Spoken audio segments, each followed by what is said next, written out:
श्रेयान् स्वधर्मो विगुणः परधर्मात् स्वनुष्ठितात् स्वधर्मे निधनं श्रेयः paradharmo bhayavahah. So what Krishna is saying is, better is swadharma, doing one's own duty through devoid of merit than paradharma, well discharged. Better is death in swadharma. Paradharma is fraught with fear. Again, why he is bringing this swadharma again and again? Because the question of Arjuna was to fight or not to fight. He is saying, whether you like it or not, whenever you do your duty for the sake of doing the duty, even though leave about the results, because now the worry of Arjuna is not for fighting the war, but the results that come from fighting the war. So his problem is the results of the action he is doing. So he is saying, don't worry about the results of your action. You have to perform your action itself, because that is your swadharma. Even though the fruits of actions of paradharma seem very good or seem more enticing, still you are not supposed to go and do paradharma, because it is not what is actually meant to give you success.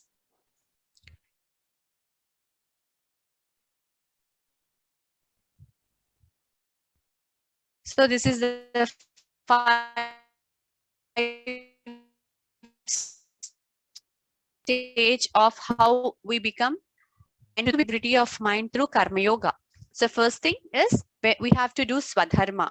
What do we mean again by swadharma? Swadharma is actions that give happiness, not because of results of action, but just performing that action. In English, in Japanese also they call it as ikigai, which is the same as this inner kind of inner sense of satisfaction that you get when you do some things. So each one based upon our vasanas, based upon our past accumulations, we propel and we have different kind of actions that gives us happiness. Each one will be different, but there will be something in each one of us which, when we do that particular act, the act itself gives happiness, not the result of act. What you get out of doing that is not what gives you happiness. Just doing that gives you happiness. But if you take my example, one of the things that gives me happiness is doing my running. So everyone will have certain things. So such actions are termed as swadharmas, which actually give you a lot good feeling in terms of inner peace. And whenever we do swadharma, any action that we do should be nishkamya. Nishkamya is again the detachment from the fruits of actions. For what he is saying, not to have desires, not for the desire to do the thing, but desire for the fruits of action. And the third one is offer karma yoga. So when you take an action, see that will be your swadharma. And whenever doing your action, do things nishkamya, not getting attached to the fruits of action. Then offer karma yoga, transform your action into a spiritual action. How do we offer? In the sense of service and sacrifice. Again, detachment of the fruits of action is the first thing in karma yoga. And what will happen when you offer your actions as a spiritual action?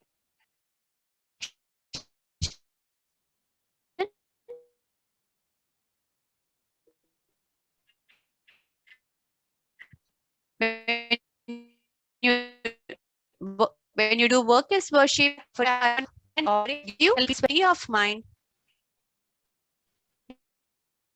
You will be able to progress. Right from karma yoga it broke. Is it? Yeah, from third point. Okay, give me 1 second. Okay, just give me 1 second. I'll just go to my hall only and take today.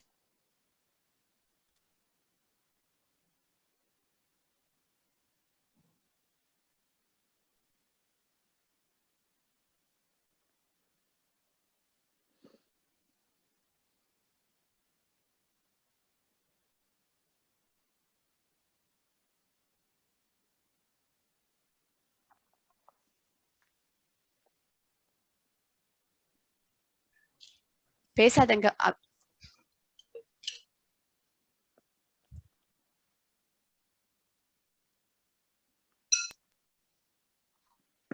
I think it should be better now. You're able to hear, right? Yes, Abhi. Now it's good. Okay. Let me see. So, offering things as karma yoga is again offering or doing our actions in the spirit of service and sacrifice. And when we offer our actions into karma yoga, what we get is chitta shuddhi. That's why the path of karma yoga is very beneficial, because you tend to get purity of mind, and purity of mind is the base for progressing further. Even though you want to go and lead a spiritual life, renouncing everything, your mind should be in such a state, and the state of mind, mental readiness comes only through karma yoga. So being good and doing good is what we need to learn. Constant reflection and mindfulness. So each one I have explained a bit more. So what do we mean by swadharma? It is the activity, as I said, which harmonizes your inner sense. So when you feel happier just by doing that action, not based upon the results of action, then that action is your ikigai, or it is an action that we can call it as your swadharma. This is your own duty. It is natural for your personality.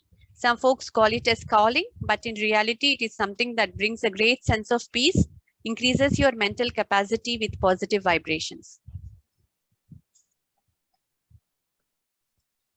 And second thing is thinking of nishkamya. Nishkamya is again desireless actions. Desireless actions means not desire for the action itself, but desires for the fruits of the action. Choose to go beyond your ego. Do not desire for the fruits of your worldly labors for your selfish gains. Make all your efforts, but leave the results to be taken care by the universe, which is again the concept of surrender. And Walters says that the secret of success is non-attachment to results, doing your best at the moment and letting the results take care of themselves. If you follow this, you will see a tremendous peace of mind, and you will see that 60% of our problems comes because we are attached to the results of our actions. Again, it comes to the expectations also, because we are attached to the results of the actions because of certain expectations. So when you work around one, the other one also starts to reduce, and you will see a lot of improvement in terms of your mental restlessness. And the third one was offering all your actions as karma yoga.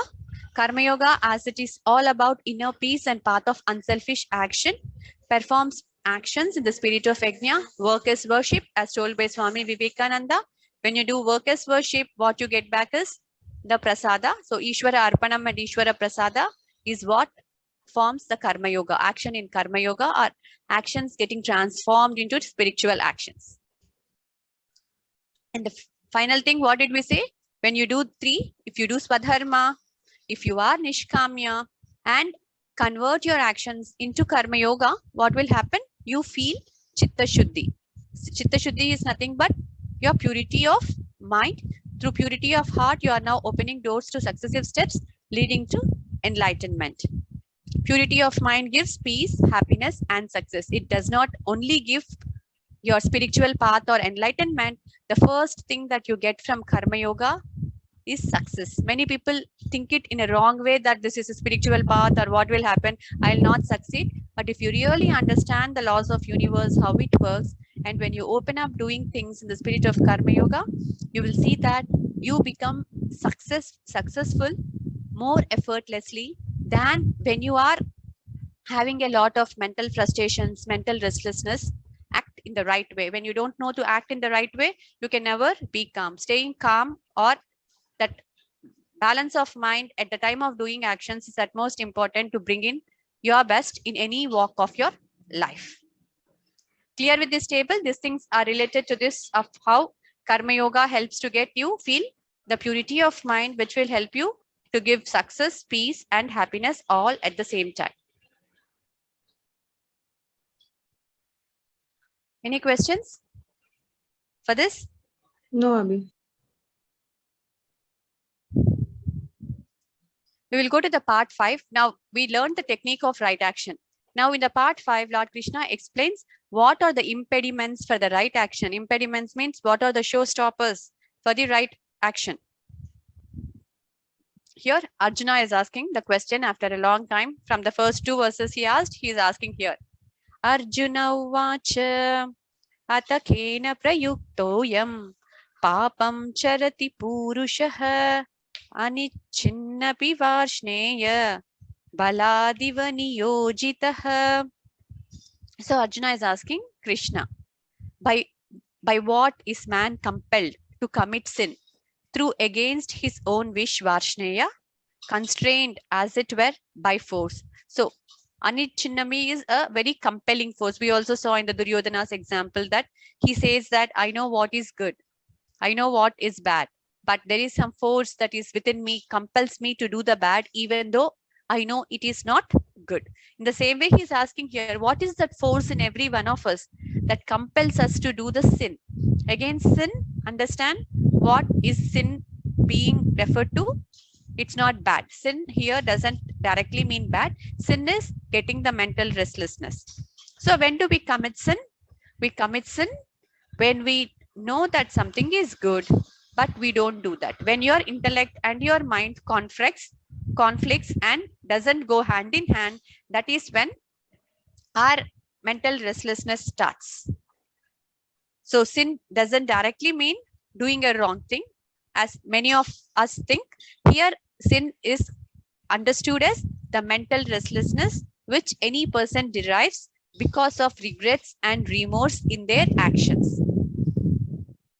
So when you act in the world against your own conscience, your mind becomes disturbed. You know that internally it is wrong, but still you do it, then only you get disturbed. But if you do something without knowing it is wrong, you did it in ignorance, that doesn't contribute to sin, because you will not regret for it, because you didn't know that it is wrong.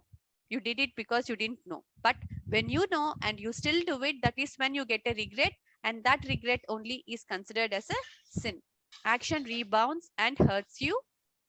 We get regret and remorse. Regret for ourselves when you act and you feel bad for yourself, that is a regret. When you do something for others and you feel that the action you did for others is not the right action, or you should not have done like that, that is a remorse. Such action is termed as a sin here, as a mental restlessness. We will see a lot of incidents in our life. Before going to bed, just close your eyes and think of instances where you had no regrets and remorse. The moment you have no regrets and remorse, that is the state of mind that gives you a kind of happiness. But when you have regrets or remorse, for whatever reason it could be, because your mind and your intellect are not integrated, that is when. So what will your intellect do? Intellect being the rational or discriminative capability, it always works, doesn't go with emotions. So it doesn't propel by raga and dvesha. It is very rational. It will keep on telling you when you are doing a unmoral action or an action that is not good for you. It keeps on telling you. For example, take a sugar patient example. You love sweets, you crave for sweets, you have diabetes. The moment you see sweets, intellect keeps on saying, don't eat it, don't eat it, don't eat it. But mind, it again depends upon how your mind is attached to the particular sense object. If your attachment is so much, then you will turn a deaf ear to what is being said by the intellect. So what will happen? The next day might be your sugar test. You go, you take a diabetic test, and your sugar levels will go high. Then you will come back. Again, mind cannot go and always hug the senses. Mind has to come back and talk to intellect. So at that time is when your intellect says, I told you not to eat. Why did you eat? I told you not to eat. That is the cause of regret. This is just a simple example which can be applied in all kinds of actions that we feel regret for. What will be the cause of regret is you are not okay with what you are doing. When you are okay with what you are doing, you will not get any kind of regrets. But when you yourself are not approving, your intellect is not approving the action that you are doing, that is when you get the regret. So now Lord Krishna answers. Shri Bhagavanu vacha kama esha krodha esha rajo guna samudbhavaha mahashano mahapapma vidyena miha vairinam. he is telling Kama Esha, Krodha Esha. He is telling it is nothing but the desire, anger, which is born out of the quality of Rajas. All devouring, all sinful. Know this to be the foe here. What is the reason for all these things here? What was the question he asked? What is that compelling force, Krishna, that propels people to do sinful actions or that leads people to have mental restlessness? So he is saying it is nothing but Kama and Krodha. Is anger and desire same or different?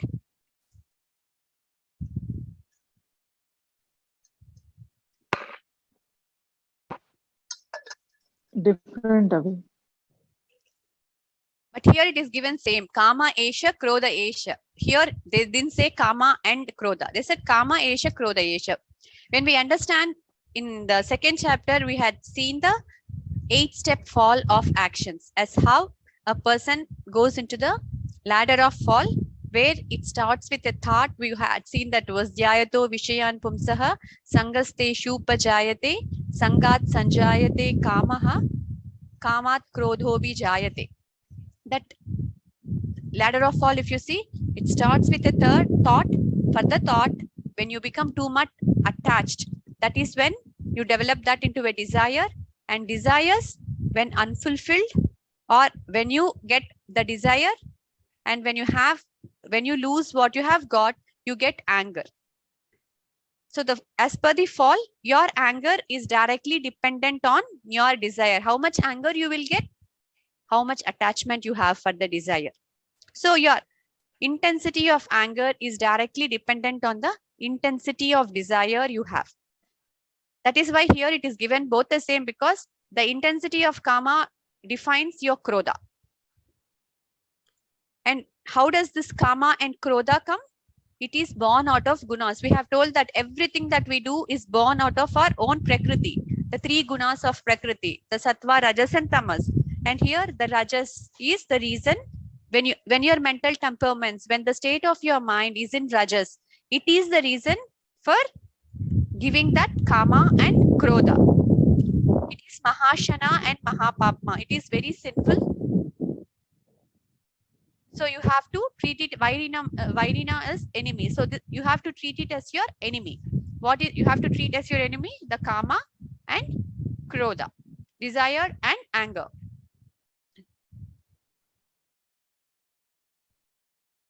So desires are not the cause of sorrow. The habit of having desire, it causes sorrow. So as we see that, the question directly comes: if desire is the main reason for living, have we to live desireless? No. But desires checked and approved by your intellect will never give you mental restlessness. When desires are unchecked by your intellect, when they are entertained without a check, that is what pesters or fills up your mind like virus, and that is what causes mental restlessness. Checked and approved desires from your intellect will never cause you mental restlessness. So again, to say, like, desires, we all need, when we are living in this world, we all need desires. So desires are not the exact cause of sorrow, but it is the kind of desires we entertain, the way we attach to the desires causes sorrow. So he says that the Rajasic desires are Mahashana and Mahapapma. They are the greatest consumers and they are very sinful. So desire is the barrier between human and God. So as we say that, we are all divine. Being human beings, everyone have the spark of divinity. And what is it that is stopping to experience that spark of divinity within us, which is in the middle? Stopping is the desire. Again, desire, selfish desire, that are causing mental restlessness. If you are at peace, you will always experience the bliss and joy as a divine being. When we are not experiencing this sustained bliss and joy, that means there is a kind of abstraction in the middle, which is not allowing us to experience that bliss and joy. So as I said before, our intellect always is rational. Our intellect always wants us, keeps on fighting with the mind when it knows that it always goes in the path of good, and mind always settles for instant gratification, going in the path of pleasure. There will be a fight always. So when your mind doesn't regard your intellect and runs at the back of sense objects, that is when you will start getting mental restlessness after some time, because mind, when it catches that sense objects, it gets happy, you feel happy, but how long does that happiness last? It's always only for a short period of time. That's what is our sense gratification, whatever sense it could be. After that, again you will feel everything goes by the law of diminishing marginal utility. Any kind of object, any kind of person, any kind of thing, you will not have that sustained happiness throughout in your life. There will be a point of time where the happiness that you derive from a person, object, or thing gets diminished over time. For some, it could be immediately seen, for some, it could take some time, but it happens. Because the truth is, the source of happiness is within us. We are the source of happiness, and external objects can never give us the sustained happiness. And when you are attracted towards your senses, when you are hugging your sense objects, that's when your intellect get disappointed, and it will start taking a class to the mind. After it comes back, after enjoying, it comes back again, it feels sad. So when the intellect asks the mind, what happened? You ran after the enjoyment. It says, I thought I could be happy if I run behind it, but now I am not happy. Then the intellect will say, I told you this from the start. Why did you go? The mind will not have any answer. So there will be a regret. So always follow the hierarchy. Your intellect to control your mind, and your mind to control your senses. So if the actions are taken by you, let that action be taken by your intellect. The signal to do the action, let it come from your intellect. Your mind controls your senses, yes, but still your mind should be controlled by your intellect and not by the whims and fancies of your mind itself. So follow your heart, but take your brain with you. Whenever your mind and your intellect are integrated, you will always feel balance of mind, balance of your emotions and feelings. But when they are not integrated, when they are at opposite ends, that is when you get the sin, that is when you incur sin, that is when you get restlessness because of regrets and remorse. I'm repeating this again and again, the words regrets and remorse, because you think of your mental restlessness and write down the reasons. 60% of them will come to either a regret or a remorse. So make the mind supervised child of the intellect.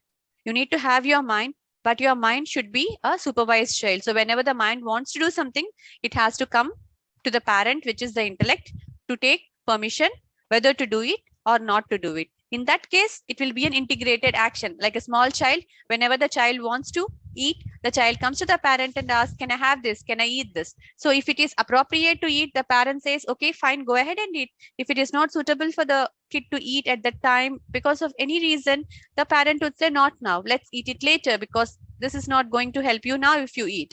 Then the child will say, okay, and not eat. So that should be the case between the actions and between the relationship that you have between your mind and your intellect. Your mind should always be a supervised child of the intellect.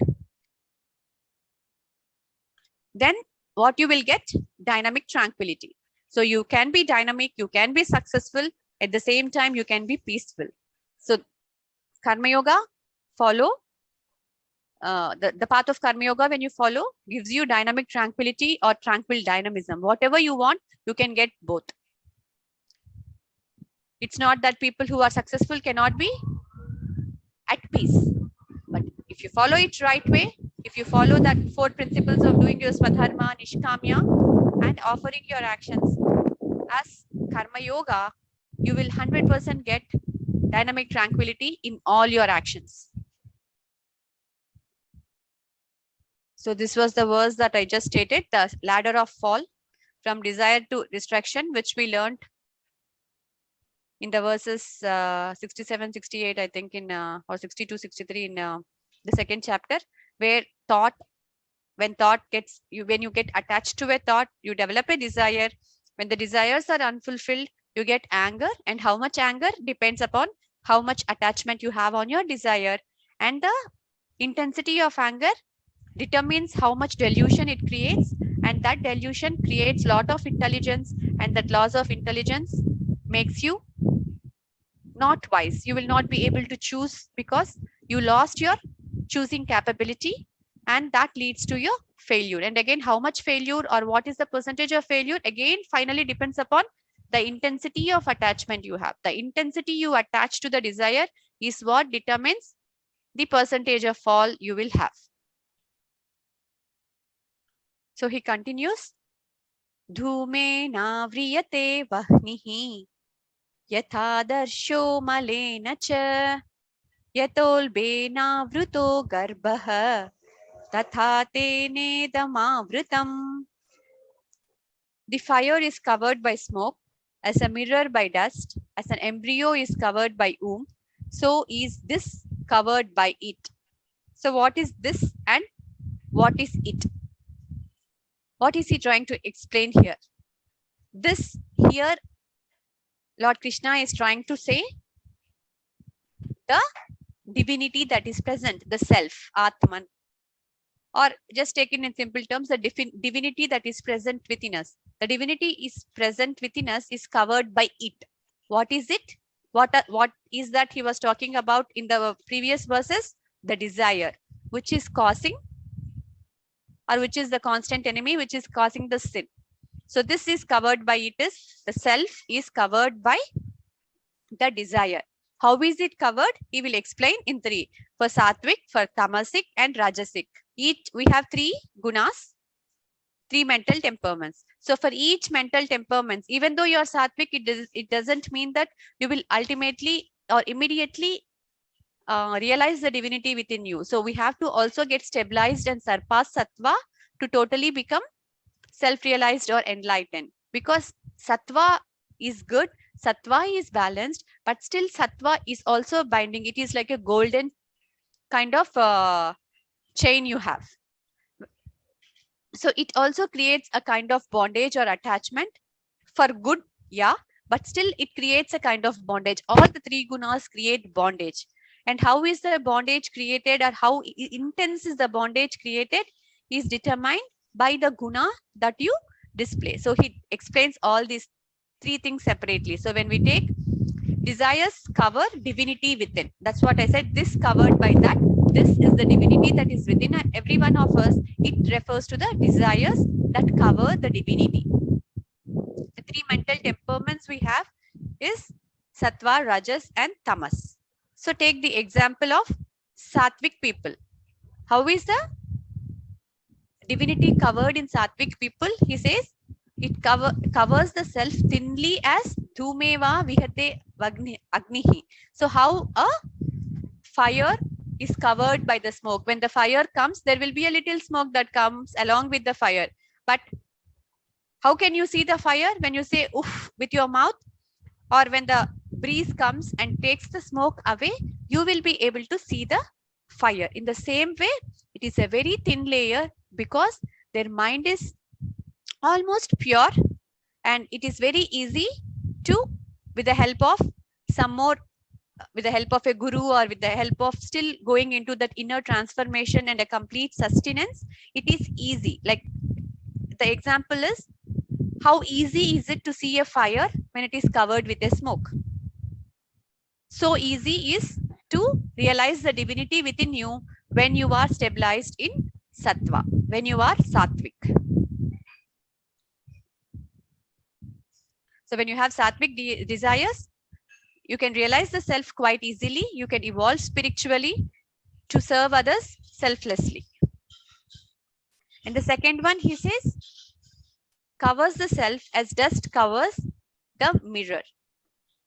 And again, how much dust, how much, when we say the dust covering the mirror, the dust also depends on different intensities or different proportions. We cannot say that it is a simple layer of dust or it is a paint or anything. Again, that's how your rajasic desires differ in intensity. When we said the rajasic desire, we talked about attachment. How attached or to your desires, that much difficult it will be to clear off the mirror, to see your face in the mirror. Rajasic desires are passionate and gross. They are egocentric and selfish, directed towards you or directed towards the world. So the difference to understand is how easily you can see. Here the example given is dust and the mirror. And again, dust, if you see what kind of dust it is, depends upon what kind of Rajasic desires. How attached are you to the desire determines how easy you can clean the mirror. The third one are the Tamasic desires, which are the grossest form of desires. The example that is given is the self covered inside the womb of embryo. So if you see that the self is like the embryo inside your womb, how much time or how much effort do you need to take to traverse through your body inside, cutting away all your flesh and blood into your body to reach the embryo? That much difficult is for a person who is tamasic to manifest divinity or to realize the divinity within the person. So he's steeped in ignorance and indolence. So it takes a lot of time and effort to go to the process of realizing the divinity within that person. So what first, for everyone we are acting, we are having desires. So what we have to learn in terms of karma yoga is tamas is a total no-no. Don't get into the tamasic state.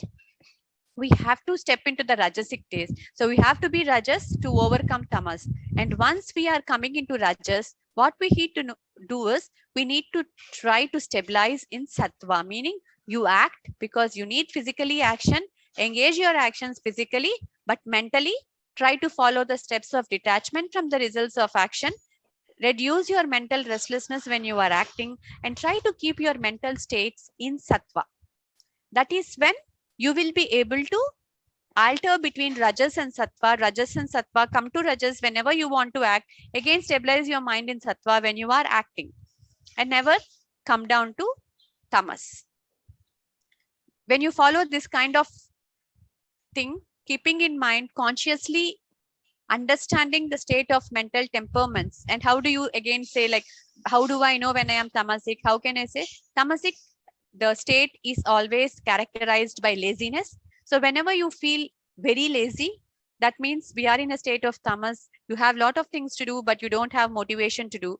You again, motivation not because of any physical problems. When you're having physical issues, when you're not well and not able to, that's completely acceptable.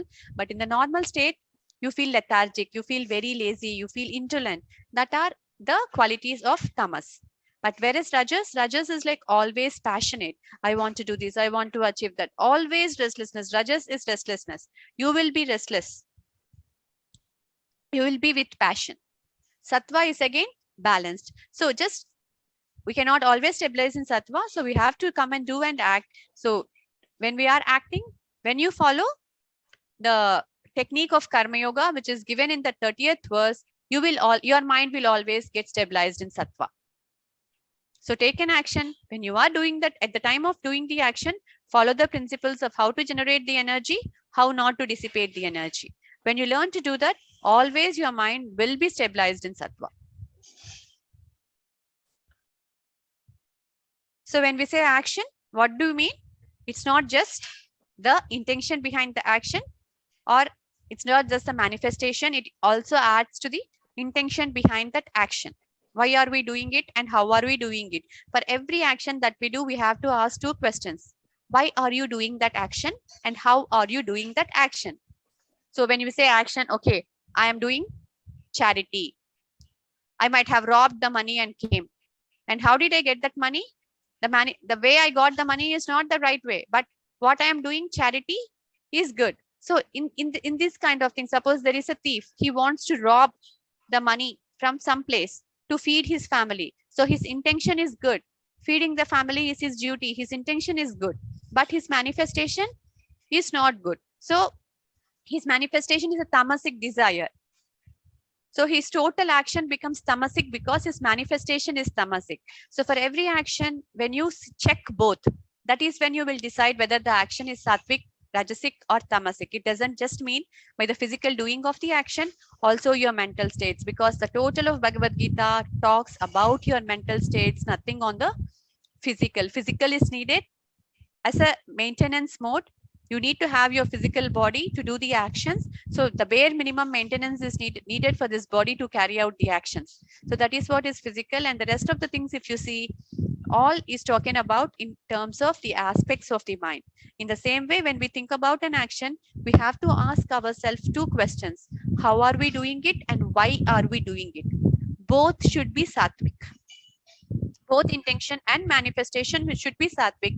Then only your action will be a sattvic action.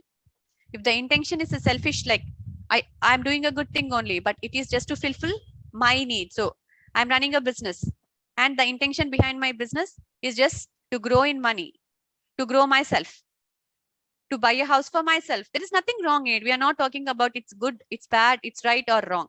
Just to understand. So my action becomes a rajasic action. It is not a sattvic action. So whenever your action is rajasic, you are bound to have mental restlessness.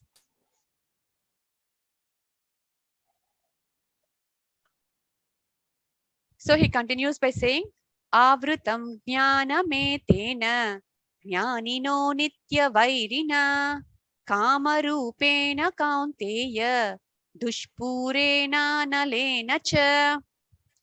O Kaunteya, wisdom is covered by this constant enemy of the wise in the form of desire as insatiable fire. So he told that how the self is covered by the desire, and how this desire sits in us as a constant enemy in the form of a desire.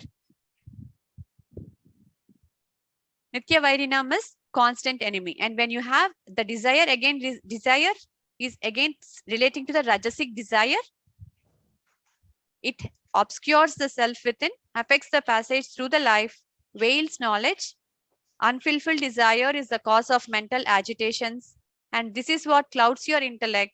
And fulfilled desires leads to greed. What happens? Two things. You have a desire. If your desires are unfulfilled, you get restlessness. You feel sad. You get angry. To whatever extent it is, again, depends upon the intensity of the attachment you have to the desire. Suppose you get your desire fulfilled. It becomes great. The wealthiest man wants to become more wealthy, more wealthy. The beautiful lady wants to become more beautiful. So whenever you get to have something, you feel like having more, having more, having more. These are all Rajasic desires because your desire mode is Rajasic and passionate. It goes an insatiable fire. So both ways it affects. One thing, if it is not fulfilled, it becomes into Krodha. If it is fulfilled, it becomes an insatiable fire, and you will be in the pursuit of acquisitions and preservations. The yoga and kshema cycle continues and continues. So this is just a story from the Macbeth, where his own desire, when he was not able to control his desire, when that desire turns into an obsession, he completely lost his mental judgment and he murdered Duncan. After he murdered Duncan, what happened? He completely lost his peace of mind, and his mental agony ultimately led to his own death. We see it in many practical examples in many people's life. How their own actions leads them into depressions. How their own actions, again, actions taken in the mode of an emotional surge, emotional rage, or emotional over happiness. That's why when we learn about the emotional intelligence, we have certain emotions. When we have those emotions, we are never allowed, or we are not advised to take any kind of actions. We are advised to calm down, count 10 or 20. When we come to a balanced state, to take a decision. Even when you are over happy, you overcome it. Even when you are sad or angry, your rational discrimination goes for a toss. Desire is insatiable. No amount of fuel can appease fire. In the same way, desire, nothing can appease your desire if it is a Rajasic desire. So wealthiest man desires more wealth, beautiful woman longs more beauty, and knowledgeable person craves for more knowledge. And what is the medicine for this unsatiable fire to appease? Only contentment. We should be contented and then pursue. You be happy at this point of time and then go for the pursuit. Then you will not have mental agitations. We are not asking you to not go for acquisition, not go for any kind of pursuits, but with what mental state you are going for the pursuit is with contentment. You be happy with whatever you have, then go and try to acquire. Then your acquisition is not a result oriented acquisition. But if you think I have 1 lakh rupees today, I'll be happy if I have 1 more lakh. So you go and pursue 1 more lakh in the pursuit of happiness. You don't have contentment there. You are going and pursuing that money to get happiness. That will create you restlessness in both ways. And again, the desire turns into greed. But if you are content with whatever you have, and again you go and get pursued, because it's not a result oriented action, you will never get the mental restlessness. So this is something that we all need to try to follow in our actions, the pursuit of our actions, which will give a kind of mental peace and balance of mind. So desire will be there in ignorant person and also in wise person. And the ignorant person feels the desire as a friend, and a wise person sees desire as enemy, because they know how this desire acts and how it covers to realize their divinity within them. Whereas for ignorant person, desire is a friend, because they think, because of they feel the happiness is coming out of external object. That's why it's a friend. Through the desire only they are able to enjoy the external world. So for an ignorant people, it is a friend, and for a wise person, it is a foe. So this is about the impediments of action, desire. And in the next 3 verses or 4 verses, Krishna concludes by saying, how can we overcome? So he gave us the technique. He told us what are the obstacles, and also he tells us how can we overcome these obstacles. We will see that in the next class, and this will conclude our chapter 3 of Karma Yoga.